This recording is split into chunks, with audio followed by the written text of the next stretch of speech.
Que sont les trous d'air exactement? Tu as sûrement déjà pris l'avion et eu cette désagréable sensation de l'avion qui tremble et qui chute dans le vide. On appelle ça vulgairement un trou d'air. Mais est-ce que ça existe vraiment? Est-ce que c'est dangereux? Dans cette vidéo, on va démonter ensemble le mythe, voir ce qui se passe réellement et pourquoi il n'y a généralement pas de raison de paniquer. Quand on parle de trou d'air, on imagine que l'avion tombe dans une sorte de vide. Mais je vais vous spoiler direct, ça n'existe pas. L'atmosphère n'est pas vide. Elle est remplie d'air, un fluide invisible qui exerce en permanence une pression sur l'avion et qui permet de générer la portance. Alors pourquoi cette impression de chute? Eh bien parce que l'air bouge. Dans une de mes précédentes vidéos sur les nuages, on avait vu que l'air chaud plus léger a tendance à monter et l'air froid plus dense a tendance à descendre. Quand l'avion traverse une bulle d'air qui monte ou qui descend, il suit ce mouvement exactement comme un bateau suivrait les vagues de la mer. Et de la même façon qu'il n'existe pas de trou d'eau dans l'océan, il n'existe pas de trou d'air dans le ciel. La plupart du temps, la variation est minime, quelques mètres à quelques dizaines de mètres maximum. Mais notre corps amplifie cette impression, et c'est lié à plusieurs facteurs. D'abord, des facteurs psychologiques, le bruit de l'avion qui vibre, les réactions des passagers, le manque d'espace, la surprise, tout ça contribue à créer un environnement angoissant pour certains passagers, et ça peut amener à dramatiser et à avoir l'impression que la chute est énorme alors qu'en pratique elle reste très limitée. Ensuite, l'absence de repères visuels. Dans un avion, on ne voit pas clairement le sol, comme quand on est en voiture ou comme quand on est sur un bateau. Le cerveau va donc amplifier la sensation et le fait de ne pas avoir de repères visuels rend la chute perçue plus longue et plus intense qu'elle ne l'est en réalité. Enfin, le système vestibulaire, c'est l'oreille interne. L'oreille interne gère l'équilibre. Elle détecte l'accélération et comme elle n'a pas d'indice visuel stable pour recadrer la sensation, elle peut accentuer la perception de la chute. Bien sûr, il existe des cas plus extrêmes. Certains avions de ligne ont déjà perdu plusieurs dizaines, voire plusieurs centaines de mètres en quelques minutes, mais là encore, ça reste extrêmement rare. Alors, d'où viennent les turbulences? Il en existe plusieurs types. D'abord, les turbulences d'obstacles. Près du sol, le vent est perturbé par les obstacles, les collines, les forêts, immeubles, hangars, etc. Et c'est exactement comme une rivière calme qui va s'agiter quand elle passe entre les rochers. L'écoulement de l'air n'est pas laminaire, c'est-à-dire qu'il ne s'écoule plus seulement dans une seule direction ni à une même vitesse, on dit que l'écoulement est turbulent. Par exemple, quand on approche avec un avion et qu'il y a un vent de travers et des hangars au seuil de piste, l'avion peut se faire sérieusement bousculer juste avant de toucher. Ensuite, on a les turbulences orographiques. Ces turbulences se produisent essentiellement en montagne. Quand un vent fort souffle perpendiculairement à une chaîne de montagnes, il est forcé de s'élever pour franchir le relief. Mais une fois la crête passée, l'air ne redevient pas calme immédiatement. Il va y avoir une oscillation, un peu comme une vague qui se propage derrière un obstacle, et ces oscillations, on les appelle les ondes orographiques. Elles peuvent se propager sur des dizaines, voire des centaines de kilomètres sous le vent du relief, et provoquer des mouvements d'air verticaux très puissants. Dans ce contexte, on rencontre deux phénomènes dangereux pour les pilotes. Les rabattants, qui sont des masses d'air descendant brutalement, capables de faire perdre rapidement de l'altitude à un avion, et les rotors, qui sont de véritables tourbillons d'air extrêmement turbulents, qui se forment sous l'onde et qui peuvent secouer un avion de manière très violente, parfois jusqu'à le rendre incontrôlable. Ensuite, on a les turbulences thermiques. Quand le soleil chauffe le sol, l'air chaud s'élève et va rencontrer des masses d'air plus froides en altitude, ce qui va créer des courants d'air instables. En plein après-midi l'été par exemple, un petit avion peut gagner ou perdre plusieurs mètres juste en traversant une masse d'air chaud. Ensuite, on a les turbulences en air clair. Elles apparaissent en haute altitude, généralement entre 8 et 12 000 mètres, et sont liées au jet stream. On va d'ailleurs faire un point rapide sur les courants de jet pour bien comprendre ce mécanisme. Les courants de jet sont des rubans de vent extrêmement rapides qui dépassent facilement les 300 km/h et qui se situent à environ 10 km d'altitude au niveau de la tropopause. Ces courants existent parce que la Terre est chauffée de façon inégale. Les tropiques reçoivent beaucoup plus d'énergie solaire que les pôles.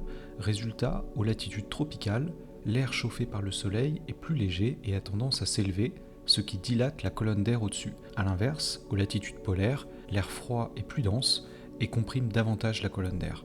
Ainsi, à une même altitude, la pression est plus forte du côté des tropiques et plus faible du côté des pôles. Cette différence que l'on appelle un gradient de pression met l'air en mouvement, et sous l'effet de la rotation de la Terre, ce flux est dévié et s'organise en un vent d'ouest très rapide qu'on appelle le jet stream. Pour les avions, le courant de jet est déterminant. Dans le sens du courant, il accélère le vol et permet d'économiser du carburant, et à l'inverse, face au courant, il rallonge le trajet et augmente la consommation. Et comme ce flux de vent n'est pas uniforme, ces variations créent des zones de cisaillement, et ce sont les fameuses turbulences qu'on ressent souvent et qu'on appelle les trous d'air. Enfin, on a les turbulences de sillage. Chaque avion, quand il va décoller ou atterrir, va laisser derrière lui des gros tourbillons, comme le sillage d'un bateau. Plus l'avion est lourd, plus le sillage est puissant. Par exemple, le passage d'un 747 ou d'un Airbus A380 peut provoquer d'énormes dégâts si un avion décolle immédiatement après, à cause de ces turbulences-là. C'est la raison pour laquelle les contrôleurs aériens imposent des séparations de plusieurs secondes, voire minutes, entre deux décollages ou atterrissages. Avant de décoller, les pilotes prennent généralement le temps d'analyser la météo, ils regardent les cartes des vents et des températures pour savoir où est-ce que l'air risque d'être instable, les bulletins officiels comme les SIGMET qui vont indiquer les zones de turbulence prévues, et les METAR ou les TAF qui peuvent parfois signaler la présence de cisaillements de vent. Une fois en vol, il existe plusieurs façons de gérer la situation. L'équipage peut changer d'altitude pour trouver une couche d'air plus calme, ou modifier sa route pour contourner un orage ou une zone de relief qui génère des turbulences. Si les turbulences impressionnent, elles ne sont pas dangereuses pour l'avion. Les constructeurs testent les appareils avec des marges énormes, les ailes peuvent se plier de plusieurs mètres sans casser, et la structure est conçue pour encaisser des forces bien plus violentes que ce qu'on rencontre dans les vols commerciaux. Mais attention, parce que si j'ai dit que les turbulences ne sont pas dangereuses pour la machine, c'est pas la même chose pour les passagers. Chaque année, on compte des dizaines de blessés liés aux turbulences, sur des centaines de millions de voyageurs certes, mais la majorité de ces blessés n'avaient pas attaché leur ceinture. En fait, le vrai risque, c'est ça, c'est de se cogner, de tomber ou d'être projeté contre le plafond si on n'est pas attaché. En revanche, il existe une situation qui peut donner une sensation similaire, mais qui elle est réellement dangereuse. On parle du décrochage, et dans ce cas-là, c'est l'aile qui perd sa portance. L'avion peut vraiment s'enfoncer brutalement, et c'est une situation extrêmement dangereuse si elle n'est pas bien gérée. Voilà, en résumé, les trous d'air ne sont pas vraiment des trous d'air, c'est surtout une image pour faire peur, mais ce ne sont rien d'autre que des petites turbulences. C'est impressionnant certes, mais absolument pas dangereux pour l'avion. Voilà, j'espère que cette vidéo vous a plu. Si c'est le cas, n'hésitez pas à liker et à vous abonner pour ne pas manquer la suite.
En cas de dépressurisation, un masque à oxygène tombera automatiquement à votre portée. Tirez sur le masque pour libérer l'oxygène, appliquez-le sur votre visage. Une fois votre masque ajusté, il vous sera possible d'aider d'autres personnes. If there is a sudden decrease in cabin pressure, your oxygen mask will drop down automatically in front of you. Pull the mask towards you to stop the flow of oxygen. Place the mask over your nose and mouth. Make sure your own mask is well adjusted before helping others. En cas d'évacuation, des panneaux lumineux vous permettent de localiser les issues de secours. Repérez maintenant le panneau le plus proche de votre siège, il peut se trouver derrière vous. In case of an emergency, the illuminated signs will help you locate the exit doors. Take a moment now to locate the sign nearest you. It may be behind you. Les issues de secours sont situées de chaque côté de la cabine, à l'avant, au centre, à l'arrière. Emergency exits on each side of the cabin are located at the front, in the center and at the rear. Pour évacuer l'avion, suivez le marquage lumineux selon les instructions de l'équipage. In the event of an evacuation, walk along the illuminated path and follow the crew's instructions. L'emplacement de votre gilet de sauvetage est indiqué sur l'étiquette devant vous. The location of your life jacket is indicated on the label right in front of you. Passez la tête dans l'encolure, attachez et serrez la sangle. Place it over your head and pull the stripe tightly around your waist. Une fois à l'extérieur de l'avion, gonflez votre gilet en tirant sur la poignée rouge. When you are outside the aircraft, inflate your life jacket by pulling the red toggle. Soyez tendance durant ce vol. Réglez vos appareils électroniques en mode avion. Because it is trendy here, set your electronic devices on airplane mode. L'équipage vous informera des conditions d'utilisation de vos équipements pendant le vol. Si vous n'utilisez pas vos appareils électroniques, nous vous invitons à les éteindre et à les ranger. The crew will inform you about the conditions of use of your equipment during the flight. If you do not use your electronic devices, we invite you to switch them off and stow them away.